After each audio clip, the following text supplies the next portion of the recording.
मुख्तसर कहानियों से एक इंतखाब। उन्वान वहमी।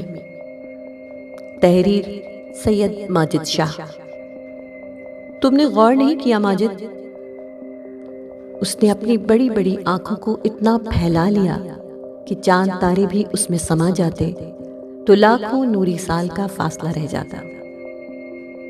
जानते हो, हमारा अक्स जब भी तस्वीर हुआ तो वो कभी एक वक्त नहीं था। इत्तेफाक है बस। मैंने हंसते हुए उसका खौफ दूर करने की कोशिश की। ये देखो, रात सहर में बदल रही है और कभी दिन छुटपुटे में ढल रहा है। वो रो पड़ी। ये सब इत्तेफाक नहीं है माजिद। इस अजीम कायनात को कुछ और ही मंजूर है। वो हर बात को किसी अजीम कायनाती मंसूबे का तसलसल समझकर इसे पुरस्रार बनाने की आदी थी। और